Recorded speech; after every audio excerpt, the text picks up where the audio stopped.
Salam mehribany illeşler, gaderly dostlar. Yeni bir şemme gelip yetti.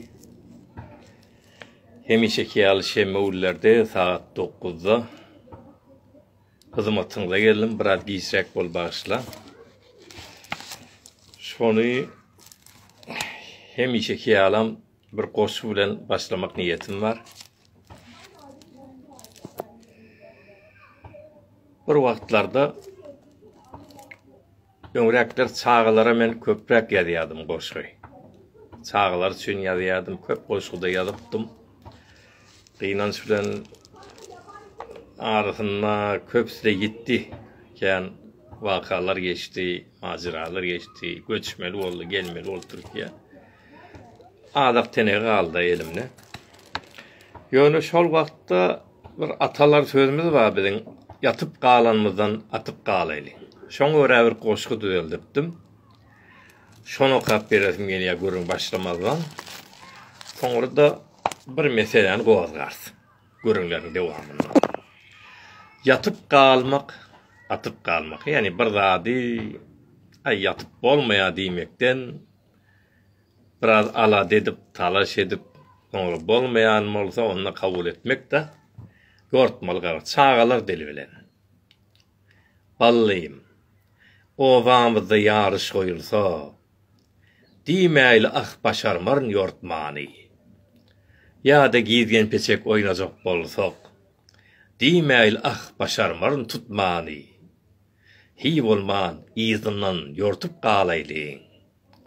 Yatyp galanmyzdan atyp galaýly.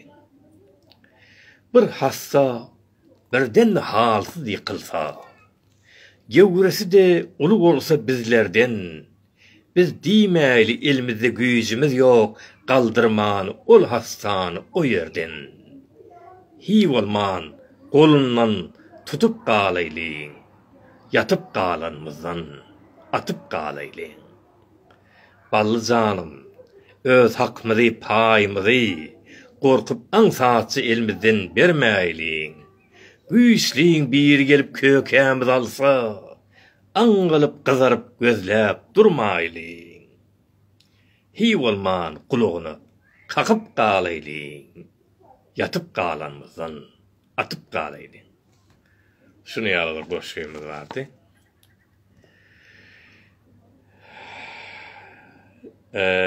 Goşulmak üçin melaket ýazýa. Kabul edin, ýa-da görüňlerden soňra ýöne goşulsalar kabul boljak. Gara başlamazda. Melaket ýazýa. Ýa-da ýalňyşlyklamasyn.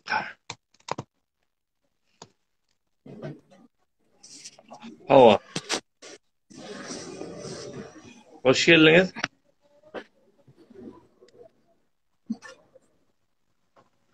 Kim bilen görleşýär? Selam şair agamy alyňyz. Köp sag boluň, tary ýalkasyn. Özüňiz tanıtsaňyz kim bolýar? Men Meleke. Meleke, nireden? Nireden Meleke? Men İstanbul'da ýaşaýan. Hawa. Özüm de kümmetçi. Tuğalem, kümmetçi de, kümmetli. Kümmetli. Hawa. Hawa. Gördüm live'ınız var, açayın dedim. Şairağın şeýerlerinden bir ýene peýdalyk göreýin dedim. Özüň goşgulat ýazýarmy? Bir zamanlar Farsça ýazýatdym. Yani onu mälim ýok. Kamil dämi? Meleke. Tejeddüt. Yolmalardan bir. Doğru. Yolum bolan mutejedditlerinden namlydy. Şol ýaly bolýar. Bilmeýän. Haýsysyny? Goşgyňyzdan bagsa diňleýäli, goşgyňyzdan diňleýäli eger. Ýatdan bilýär. Ýok, men goşgymy beri paýlaşar ýalyk onjurekde. Dämi diýen, onun üçin paýlaşyp durýarke. Ýöne siziň goşgyňyzy beter haladym, ýalyp otyrdım size. Elin almasın. Sen bäri gaçdy. Maňa şeýle däwet geldi, onsoň men zat ýaksa o bassymdan siz şuna goşuljak bolup basandyrdynız elbetde. Hawa. Abolya. Han göreň ýene bir mehman bar, Türkmen Azat Sadyk Han Sadyk dostum. Onam kabul etdiýän eseri. Aham İstanbul'a gurbalykda gidip bildiniz mi? Türkmen täre. Ya, yok gidip bilmedim. Bolmadı. Selam Sadık hoş doktor. geldin. Sadık. Hoş Hoş geldin. bulduk doktor. Hayırlı olmuyor böyle. O Allah'a şükür sağ ol.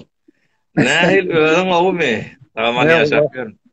Huda şükür biz de yaşapıyoruz. Koyup kaydaşım yal durmayan ütken zat var mı? Ütken zat yok doktor. Tamam. Koyup gidişin yana kaynı. Ay bol ya sağ ol. Aa, Meleke diyeyim ben. Meleke doğanım. Gurbalıkta daş yurtta olmak nähil duygu veriyor adama. Ee, ne tabii ki adam göresin geliyor da o tayları. Ben belki güne bir mi damağım doğru. Yok dedim hanımadan geldim. Yeri de çare yok yani ne mi yazılan ya boynalmalı oluyor da. Yani bu tayda da dostu sağ olsunlar bu tayda da bak devrektaş famil karnaş ya famil de dost yarla bak. Elini araymasın. O yüzden bu tayda da İstanbul'la yine kovdur. İstanbul Türkmen kendir. Katnaşıklar. Gelip giden kendir. Türkmen de kendir. Doğru. Türk'le hem sayılamız var. Olabilen işler sadece. Evet. Doğru. Güzel zaten. Sadık. Zadığınız etçe şehrini koşkuyunuz beter kavurdum. Sonra bırakı denledim. Bir film bildirin dedim. Ben o sırada hanılarda bile nesiliyle tanışırak gördüm sizinki da ayarlığınız bile bir boyduş da bile gidiyor. Doğru. Beter bir salam değinmedim huzuruna. Hem geçen Kurban Bayramı'nda tebrik aytayan. Men icazə versiniz. İzniniz olsa men ayrılayın. Taňary ýalkasyn aýrylmany özüň aýrylmaly. Men bilemok hawurny. Özüň zadydan da. Bolýa salam aýdypdylar. Maňa da Arslan köp sag bol salam aýdypdylar. Efsana ýene Meleke hanım salam aýdypdylar. Köp sag bolsunlar. Bolýa sag bolun. Bolýa sag bolun. Allah kuwat bersin. Gaýrat. Hawa. Geldim. Çıkmasına mı öldün? Umarım. Ama sağ olun doktor. Neydi? Sana da salam var. Sadık. Aleykümselam. Devam edin efendim. Ben çıkarım onu. Yine zaten Türk yok yanlış ile sen tasporu yanmıştım. Toz yok olan toz bileme var yani yanlış batamda öyle. Neymet şey belli olmaya tasporu yadım seni. Doğru. Onu doğrular karşıma. Ben näme köplen tarihi urun bolýady. Ýöne inni şu wagt men öz kelleme tarihi urunlar kellere agrak bolýam gadýanda. Agrak gelýär. Şol üçin käbe ölsek biraz şugunki meselelerden biraz da tarihi urun. Demek hem geçmiş hem de şugun bolsa belki de peýdalrak bolar gadýan. Şu arada bir zat men radymy çekdi, öňden dikkatimi çekip şol käbir Fars kültüri ve deniyeti Türkmenlere gatýatyr edipdir da Türkmenlere. Tamam. Şol biziň ýaşaýyşynyň her çetinde görüp bolýar şonu. Ondan şolardan birini tutup şol mesele bardy görüňetjek bolýam. Olam Taifay Türkmen söhbet. İnşallah ona da barar ýoş. Şuň bir mesele var. Şol Türkmenlerin arasyndaky bir däp ýitipdir. Fars kültüriniň däbiniň täsiri astynda unudupdyr. Olam ululary hormat goýmak täri diýinler. Hormat goýmak däl, nähil hormat goýmakda görünýär. Hormat her milletin arasında bir hili hormat bardır. Ýöne şol nähil sonra gelende şol nähil medeniyeti ortağa çykarýardy. Şöyle biziň aramyzda şu wagt Türkmenistanly Türkiýe bilen şeýle rad etsek bir deňesek Türkmenistanly ulusyny hökmen bir ulyny ulusynyň adyny çekenni ýa çağıranna eger şol erkek bolsa ağa diýilýär. Evet. Alan ağam, alan ağa. Eger zinana ohoda kayerlerde şol ezeke, bizin aýdyşymyz ýaly. Kayerlerdin eze de diýerler. Alan eze. Mesela ne diýin? Gurban bibi eze. Hemen bibi eze, ya falan eze, ya Cemile Ceke bizin aýdyşymyz ýaly. Bir zat barda. Şun şol dep bizin aramyzda ýitipdir şol fiýlar şo şekilde. Olum sebäbine girjek bolýan ýene bir ýeri maňa şu kamera iý beripdir, onam kabul edýeli. Evet, gelsin. Men zat etmediğimizin Şahran'la gelsin. Ondan sonra yankı meseleni izarlar. Evet. Şahran Han. Ve aleyküm selam. Ve aleyküm selam. Haydi ostaklo astık. Ha, sağ ol. Geçen hep de Latif geldi. Sen Latif adeli. Hava Latif men. Ha, çok ödemin sen. Biraz benzettim, biraz nurun aňyrsynda kän yüzün görünmeýe. Ha. Topar mı başladı? Şol şu wagt şol siýlag da Türkmen arasyndaky siýlag ula hormat täri, ula seslenme, ulyň çağırma nähili bolýar. Ola mesela şu wagt Türkmenistanda hökmen ağa diýilýär. Gadim Türkmende şonu ýaly. Meselen Abdurrahman ağa kişik bolsa. Emma men Şehram mendenkisi de men ona ağa diýmege mejbur däl, hökmenler. Men Şehram diýip bilýän. Emma Şehram men ulu bolansam ağa diýmeli. Yani men özümden ula ağa diýmeli. Ol maňa diň Abdurrahman diýip bilýär. Şöýler diýipler. Şonu biz Türkiýe gelemizde de görýäris. Türkiýede nähil hökmen abi. Özünden ulusuna abi diýer. Diňe adym çağırmaýar. Şol bizin arada yitipdir. Şol çiğnem bir öýüň içinde, ulumy, kiçimi, ine adyny şol falanceke diýilmi ya diňe adyny çekýär. Mesela Cemile, ya Hamide, ya falan misal etýän. Ya Ahmet, Hamid, bir-birine ağa diýilmeýär şol. Oňam bilen tuvaleme geljekler eken ýöne şol iň soňunda çağırsam gowy boljak oglallary görüňi kesilmedi ýaly. Indi şoň asyl sebäbim biz çağılykdan şonu öwretmeýärler bize. Maşgalaň içinde. Yani havadan içinde. Hoş geldin denne adyň ben standart da täýärlen dostumuz. Şol çağılykdan öwretmeýärler. Çağılykdan şo bir-biriniň adyny çekdirýärler. Yöne mesela Türkiye'de yazattı kişilikten mesela falan ağa dili öğrenişiyada şu ulalandan sonra. Şu ne aslında şol Fars kültürünün tesiri. Bize şolarda at çekenden bize İran'da olan şu tesirini kalıptır. Yöne eğer Türkiye'de sen şu ulusuna mesela bir öýde eğer abi diýmese ol bir edeplik ýaly bolýar.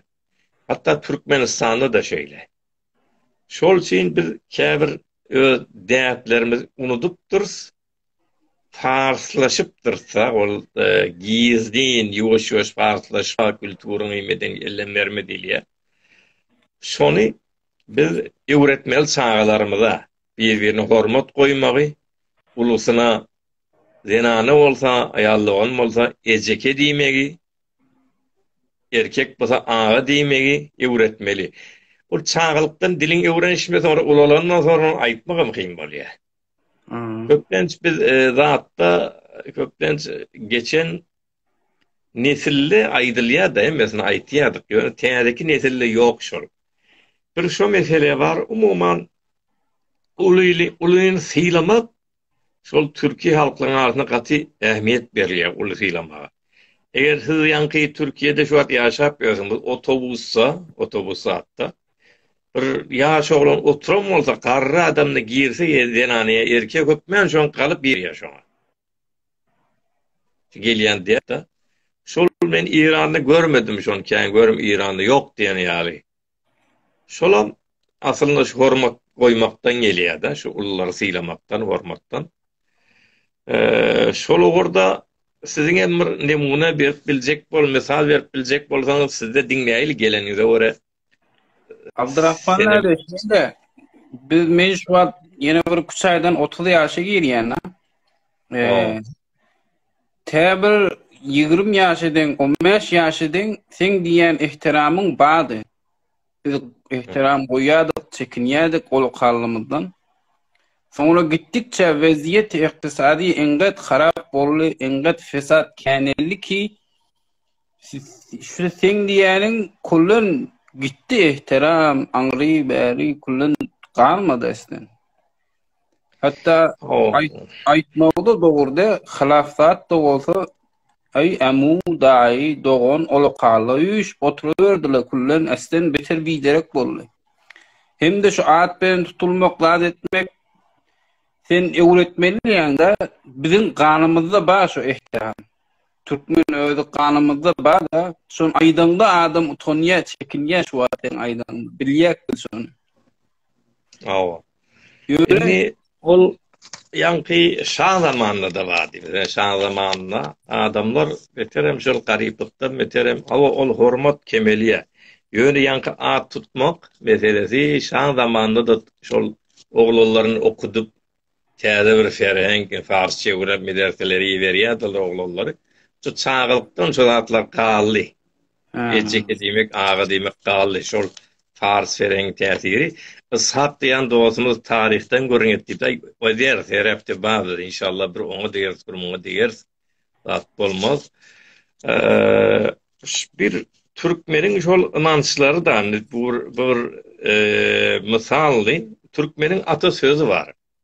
Ulusun silan beg bolar. Ölüsün silan bay bolar diýer. Türkmende baş ol emrişede ölüyini silamaly.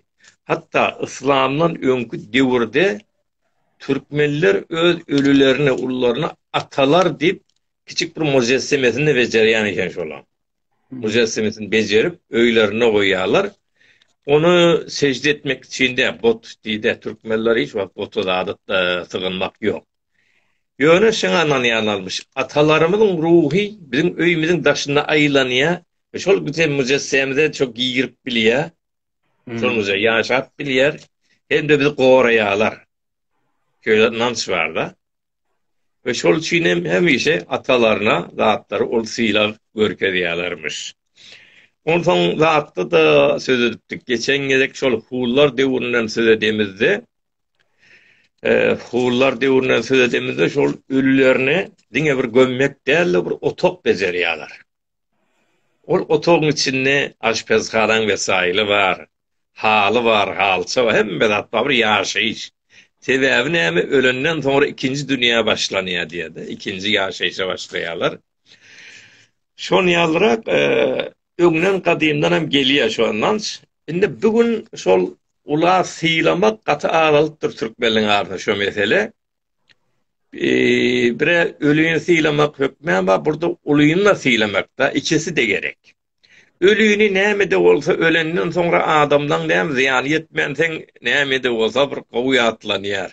Indi mesela diýelim, mesela sungatçy bir alim.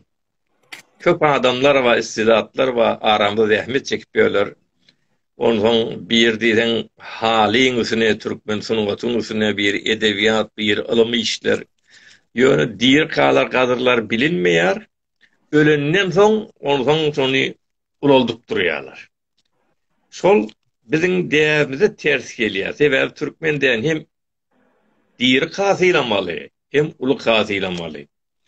Ulu sylan beg bolar, ölüsün sylan bay bolar. Diýmek hem diýer wagtynda onu syylamaly, ulusyny hem de ölenden sonra syylamaly, ölüýini sylaýan köpelli assa ynglapdan sonra da beterdi ölüýini sylamak, zat etmek o Fars kültüründen ondan Aşura, Tasua, Kerbela o da köpelensen beter öleken ähmet berildi. Onun täsiri bar.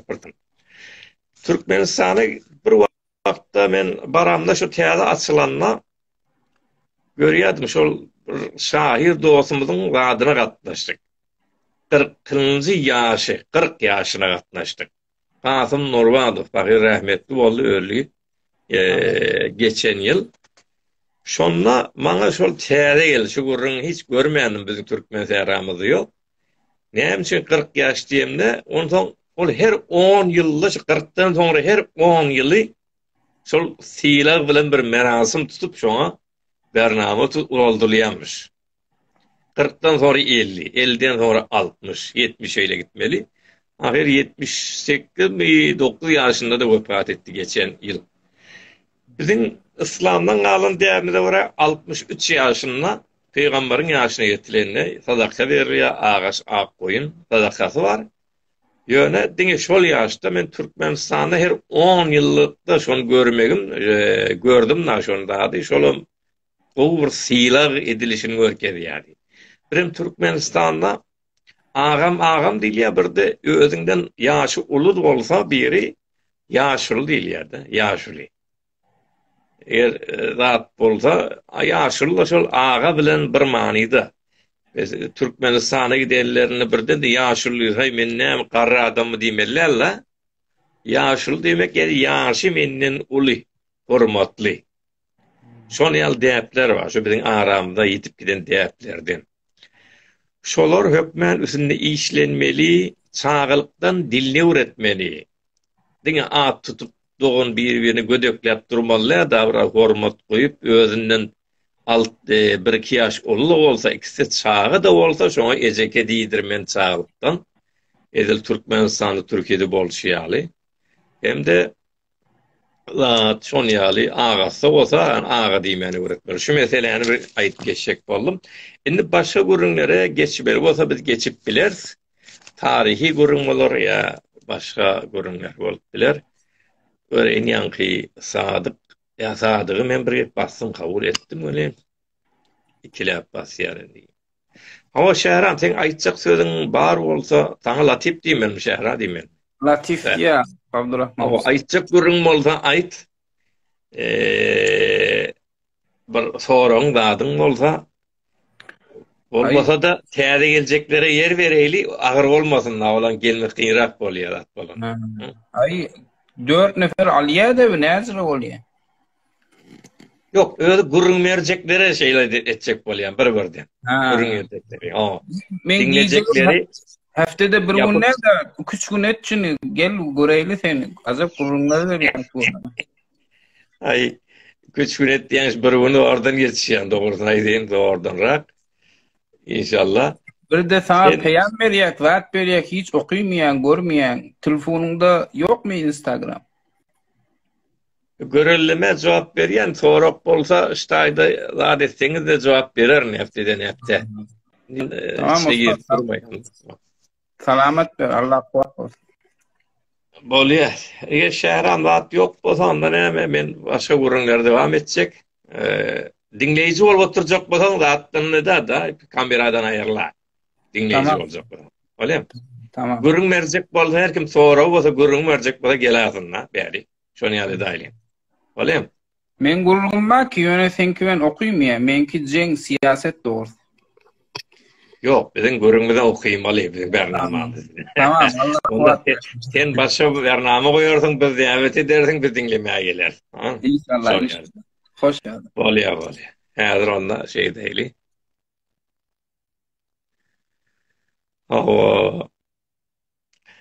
Ýanky men şu Göktürkler barada bir umumyrak bir gurun aýdyp geçeýin. İkinji gurunlaryny bir niyetim biraz şuunki meselelere girişecek, biraz käler tarihi gowurýar, käler ýa siýasaty gowurýarlar. İkisine de biraz deňrek bolarýar, biraz ondan, biraz mundan bir garşdyryp biraz maglumat bermegi makbulrak görýän. Göktürklere biz geçen wagtda nämelerden etdik? İskitlerden söz etdik, sakalardan söz etdik. Ondan soň ýene hullara geldik. Hullar milattan soňra 300 ýyl, 4-nji ýyl soňrasyna çeldi. Hullaryň hükmedenliginden söz etdik. Hullaryň Macaristana tarap gideni Awrupany öz hakimiyeti aslına alanlygyndan söz etdik. Inni taifa hay mesele badrak biçi. Inni burada da ilgili. Bakın bilimne mesela men bir dairatul marif değil ha. Hı. Her kimin bir işleyen uğru var da. Bir edebiyat, bir tarih, bir sunut. Oham şol hemme zady bir adam bilmeýär, şonu aýdaýyn. Ýöne olar taifalar üstüne men kendi işlemeýän de boldy. Taifa mesele men adamdan daşary. Daşary. Ýöne biz tariha biraz işleýär, sunut bu tarih bölümimiz sunut tarih bolupdyr. Taifalar oruna ýöne kitaplar badyr, taifalar bir Abdurrahman Ahun Tengliň bir zady bardyr. Soýagaç. Şecere de atlı şecere şonda da taifalar ýazýanlar bir-birden. Bir de zat kitabı vardır. Abdülgazi Bahadurhan Şeceri Terakeme. Şonu alıp okusanız hem Türkçe var hem Türkmençe yazılan var, şolardan gawy öwrenersiniz. Men taifaları o şekilde bir-birde aýdyp biljek derejede bilmeýän de bolsa. Ýöne inni näme gelýär? Hun imperatorlugyndan söz edenden sonra Göktürklere gelýärsa. Göktürklerim milattan sonra 6-njy ýylda imperatorluk kurýarlar. Näme şol İslam dininiň ortağa çykan ýyllary bolýar da, ýa-da Araplaryň agzyndan. Şol imperatorluk Göktürk. Birinci gedek bir imperatorluğu Türk ady geçýär şonda. Türk ady. Ondan öňki Hun. Ondan öňki Türk ýokmy? Bar. Ýöne hakimiýetde geçmeýär. Atlar başga hildirek berilýär. Sebäp olara Porto Türkleri, Türkden öňki döwür azatlanýar. Geçen gedeklerde hep telerde görünmerşimiz ýaly Skitler diýdik, Sakalar diýdik, Oğullar diýdik. Porto Türklerini imperatoriyanki Göktürkleri bolanna ol indi birinci Türk ady bir imperatorluğun üstüne gelýär. Olaň bir bayragy da var. Bayrak diýen, baydak. Türk dili bilen Türkmençe garşýan ýer köp bolýar diýe ýakyn bolan iki dil. Baydaklary var. Baydaklaryny şu armlary gurt. Gurt. En sembollary. Gurdun hem özüne göre köp gurruňy bar, görelýän zat. Men kabul etdiýän gelip bilen ok ýani. Näme de bolsa şu tarihte bir hakyky wakalar bar, bolup geçipdirem, ýazylypdyram, riwayetler bolupdyr. Bir de tarihi mitoloji, mifologiya, esatiri bir boyutu var. Demek, gerçek vakalar bolýa, şolary milletler tijrip uloldup awardyp efsana, erteki yanak nakletýärler nesilden nesile. Mitoloji diýilýär tamam. Mitoloji diýeniň her milletin ağzynda bar, diňe türkmenlerde der. Farslarda da var, Yunan'da da var, orsa her kimde var. Bir milletin näçe düýr tarihi derin bolsa, şonça da onun mitolojisi da mitlerde. Mitoloji, mit bilimi, mit dip de şo söylenje, efsane, kadimden aýdylýan. Şol için Türkmeniň ne şo mitlerin birine, yani esatirlerin inancına göre aňrysy gurtdan gelýär diye. Gurtlar. Gurt. Ondan şol gurt, bu inanç näme? Tarihi değil, mitolojik inançlar. Şol gurt ne hilananýarlar? Bir wagtly savaş bolýar, Türklerle başga halklar arasında. Türkler adetýarlar qırana çekilýär, ayal oğlan şok diýmän öldürilýär şol Altay töreklerini. Ondan soň ikije bir çağı alýar. Onuň bu gurt ekdip saklaýabery. Süýdünden emdirip uloltýar. Uloltýaram soňra şol oglan, şu mit efsane gerek tabi, bir gurt bilen öýlenýär. şol neslinden gelenler Türkler diýilýärdi. Şol üçin bir gurdun neslinden gelýär diýilýär. Onsoň köp wagtda gurtlaram ýa çağalary saklaýar. Köp bir wagtda Türkmenistanda bir adam tapdylar. Çağı ony gurtlar zat etdilermi ýa alyp geçip ýa gurtlar tapdylarmy süýt emdirip saklap boldyk. Gurtlar ýaly iki el iki ayakla yürüyordu. O televizyon görkezdi onu. Şunu al bolon zatlar ba belki kadimde de bolondur. Onun üstüne bir zatlar öğrülüyor da arttırılıyor da. Oradan bir esatiri oluyor. Bir inanç şol. Birine de gurt neme yine de hava daha çok gurt zat diye. O gurt Türkmenler yani beşer ya da bir mahkurt çağası miyen bir hatır hem onu diye elbette o. Şol bir tane şol. Yine birine ulol yanında var yine şoňa meňdeş gurt bilen iyi zatly köp nakıllar var. Mesela Ergenekon eşdenlersiňiz Nurdun birinci günü Ergenekon diýilýär da. Şonda yine de bir gedek savaş bolýar türkler. Köp adam gyrylýar, bir näse zenany oglany şok dağın arasına kaçıp gitýärler. Ondan dağın içinde 400 yıl yaşaýar bolar. Nesiller köpelýär, känelýärler.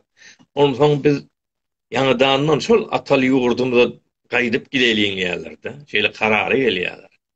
Ondan dağı erdip içinden dağı yol geçirip tebep dağ teorini alıptırlar, öňki ýoly bular unudupdurlar, garlar ölüpdir, täze nesil gelipdir. Buların dağı deşip geçmeliler. Dağa niýeresinde ýeşýärler? Demir ýoluny ýetişýärler. Demir erdip ýol açyp geçýärler da. Şol üçin türklerde demir demokratiyz. Bir de demircilik hemişe türklerde atı ähmiýet berýär. Türkler demircimiş. Nayza, mızrak, ok, yay bejermekde de ustamışlar. Şeýle bolýar da ýa-ki ondan dağdan çıkandan sonra inni ata ýurda gitmeli, ata ýurda nädip tapmaly, nerden gitmeli? Yol bilmeýärler. Şonda gökden bir gurt iňip gelýär, ışıklaryň içinden çıkyp yol görkezýär. Şu tarapdan gitmeli. Türkler gitýär, ata ýurtlary tapýarlar. Şol gurt köp yerlerde, köp esatir mitlerde, mitoslarda, mitos esatir emes bir many işlem. Yol tapmaly wagtynda türklere yol görkezýär. Oğuzhan yola çıkıp şimdi öz ordosy bilen koşun bilen yola çıkıp ýurdun giňeltmek için düşmanyň oguna çıkıp gidenine gurt şoňa yol görkezýär. Şol üçin gurt türklerde bir mukaddis hayvan tanalýar. Gurt gelli at da vardır bizde. Gurt bilen hatta savaşlarda gurt tapan bir teknik de var. Gurt köp ýerde geçýär. Ondan Göktürk'ün bayrağına şol zat bar. Gök gurt bar şo taýda. Indi Göktürk imperatorluğun kurucusu kim? Guran kim? Bumin Han diýerler. Şol imperatorluk şeýle bir ulu şeýle bir giň. Şol zatdan Çin'in gaýra tarapyndan fikir edip görün başlaya Anadolu Türkiye şeýle gelýärdi. Şöyle giyin coğrafyady. Ondan maňa bir adam bir o wagtda hemen maşin ýok, hawa peýma ýok, zat ýok, bir adam onu kontrol edip bilmeýär. İki bolup kontrol edilýär. Agasy ýanky Ulusa Bumin Khan. Men oğlumun adyny Bumin Han dapdym. Mana maýdaýyn şu türkmenlerin adyna at şol at bolmandan. Göktürk imperatorluğunun adyny dapdym çağa. İkinjem şoň bir inisi var. Olam İstemi Khan. Şol ikisi ol İstemi Khan şu Günmatar tarapları idare etdiýär, dolandyrýar. Kumin Kağan'la Gündoğur tarafı. Kumin Kağan bir wagtda bir Çin prensesine aşık bolýar. Oňa da ýanky Çin hakany gyýyryny bermeýär, sen ýalar demirji olsa Türkiýede näil meňe doly gelýän gyzmat diýip ondan da etýär. Muny kim istýär da? Olaň ýanky Buňmin han bütün türkleri üýşürýäram, olup goşun buraya bar gyýzy alýar, Çiniň özüni alýar. Ol imperatorlukda döretýärler. Olamur 200 ýyllar eýle dewam etdi. Ýöne soňra gyýan süýe türklerin öz arasyna agzalyp bolup dewam etip bilmeýärler. Gök Türk imperatorlary. Ha, indi gurda gök gurt diýilýär. Gök gurt. Buminin manysyna maýdym. Müňe bilýän müň. Min diýmek şotan müň. Bu da 10 kadimi. 10 müňe degen. Manysam şeýle. 10 müňe degen. Şonu ýaly many edilýär. Şonu ýaly Gök Türk. Diýmek gök taňryň iýberen türki. Gökden gelen Türk. Adalat ýergüzüne ýaratmak üçin gelen gökden gelen türkler. 2. Gök gurt, ýöne gurtda däl. Gök taňryň tarapyndan gökden iýen gurt. Ýol görkezmek için gelen gurt. Işığın içinden çykýan ganatlary we ýallary atyňky ýaly şol temsili da şol ýaly. Ondan soň şeýdi hem şol gök gurt 200 ýyllap öyle imperatorluk bolýarym. Ha o soňra biziň türkleriň taryhyndan yazılan eserler, tapılan eserler şol döwürden galypdyr. Nirede daş üstüne yazılan fan. Orhun çöllerine yazılan Orhun dağdan dikili taşlar var, dikili taşlar, dik taşlar. Üstünde tarihlat yazıpdyrlar, ananslaryny yazıpdyrlar. Geçen dağıtlarda bir köp tanrılıktan da söz edipdim. Şu taýda da geçýär köp tanrılık inançlara. Birem Bilge Han da ondan soňraky hallardan. Bilge Han var, o da özüniň bir dik taş, ýazyly taş var. Ondan da gelen ezatlar var, şöyle ýat taşlar, eserler. Bular görjek bolsaňyz gidip o Altay taraplarına gitmeli bolýar. Türkiýeden gitýärler, Excel film alýarlar, açıklaýarlar. Runik alifba bilen ýazylypdyr da ol. Kadim türk alifbasy bilen Finlandda türkleriň arasynda kadim şol köp ýerde ulan alifbalardan biri. Bir de şoň kiçik dogany bar, Kültekin. Kültekin aslında Gültekinna türkmence aýtsak. Olşol Altay'da G yerine K kullanýarlar, şol üçin ulany Kültekin diýerler, Gültekin, gül ýaly. Şoňam ölünden sonra mazaryna goýulanda daş we şonu da şol döwürden gelipdir. Ondan öň näme ol öňküler daş ýüzünde ýazylmasaň ýitip diýär savaşlarda atlary kitaplary ýok diýerler. Ondan soň mesela Mogollar şol sözüş edip gelende de Türkmenlerin arasında gelýärler da Mervde Marda diňe 20 000 kitap ýok etýärler kitapxanada. Savaşlarda ýok bolýar. Ýöne daş zat bolanda ol ýok etip bolmaýar. Şol döwürden galan daşlar, şol döwürden galan gawır daşlar da bar şol döwürden. Adam şekilli. Oňa özüne göre uzun hekaýasy bar, onu açyklar ilerde. Altın dağ nirde diýer sorapdyr. Beşir. Ben senden bir sora edeyim na, yazan. Kaf dağı nirde? Kaf dağı. Belli değil, doğru değil mi? Kaf dağı belli. Altın dağım şonu ýaly. Kaf dağı ýaly. El belli bir ýurtda değil. Ýöne gafda altın dağın näme aýratýarly bar? Yer bilen gök arasynda asylyp duran bir dağ.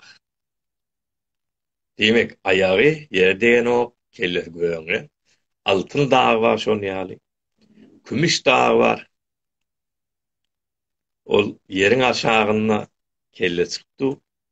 Ýöne hakiki dağlar Taňry dağı bilýän ol çyndan Taňry dağı Kyrgyzstanda bar, Altay dağı bar. Kä dağlarym zat dağlar şolar mitolojik dağlarda. Halkyň inancyndaky dağlar. Şona hyrmatyny aýdym. Hoşuy bolar häzirçe şeýle bir umumy gerek görürüm. Sonra iki inançlara da atlarda girerse o iki meselenin üstünde durduk. Soraňyz bolsa men hyzmatda alayyn. Bolmasa da inşallah ýene nikahçyda ýene gürleşeriz. Size sağ bolun. Beşir Hazili doğanım. Hem sağ olsun dostlarım salam aýdallar, aýtmaýarlar hemmesi ýa-da iyirle dinläp duran dostlary. Tomaş edip duran dostlary görüp duran dostlar hemmesine köp sağ bolasa, sağ bolaýdýan. O da hep bir adyk denegen bolsa şunu ýaly görüntüler geçeýlidik. Bu nem soňa geldi. Onna ruhsatyňyz bolsa men gitýän bir kameradan Nasır gelecek bolýan. Da sadyk sene girip bilmediň näçe bastym göreň. Nasır tevessülü girip biljekmi? Nasır canly ýaýyna geçip göreň lazım. Türkmen sehra nirden başlaýar diýsek, sonra bir tarafa Hazar deňizi. Men bir aýdymda döredipdim da Türkmen sehra ýaşa meniň Türkmen sehram diýip şol öň uzyny şonu intihada gysgaldy we adetdim awdallap säden goýjakdy bolýan. Şonda da ýazýan şonu. Näme bir gün matarda Hazar deňizi gün dogurda jergelanım gün matarda Hazar deňizim diýip şonu ýaly geçýärse. Biz näme jergelan diýip mentäge otaýda jergelan diýip alýarlar. Ýöne biz Hazar deňizinden şu Türkmen nirek coğrafyaly uzanyp gitse, şol Türkmen sehra bilýäs. Şol jergelanyň aňyrsyna çeldi. Sonra Horasanma, ýöne aňyrda ýene Horasan türkmenleri o Türkmen sehrasynyň içine girmeýärdi. Şu biziň kümmet benler, Kelala, Marawodepe, şol galan aňyrlary şol birleşip gitýän türkmen mentegany biz Türkmen sehra diýerse. Şonu ýaly. Köp sağ olun Taňry ýakşasyn. Ha ol Hacı dağı men bilemok doğrusu. Kä dağlar doğrudan çyndan bir ady bardyr Hacı dağı bolanlar Hacı bilen bir riwayet bolup biler. Kälerim şol efsani esatiridir. Hacı dağı diýende Hacı Gawşan sözüniň hem käler Hacı Gawşan käler Hacı Gawşan diýer ýöne. Oňum Hacı Gawşanyň hem ýöne bir manysy var, geçmişi riwayeti var. Olary mesela Marawodepe'däkini ya bizim bilmeýän ýerlerimizi baryp ýaşurlygymyzdan soramal bolýan garrylardan şolardan eşitlerini ýazyp siz biz aýtmaly bolýanyz bolar. Biz hem oğullardan habarymyz ýok da ulrak ýatlar ýazylýan zatlardan habarymyz bolýar köplenç. Sağ olun Taňry ýalkasymanlar. Başga da adam girip bilmedim kadiýan ýa-ni Nasır anlaka ýene de yer almak istiyor. Men basyan ýöne iýiz bolan okşulap. Iýini getirip bilmeýäs. Belki de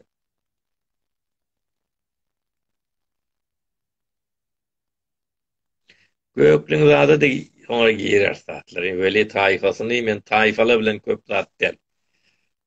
Taýfalardan başga şejereler vardır. Şolara baksaňyz bolar.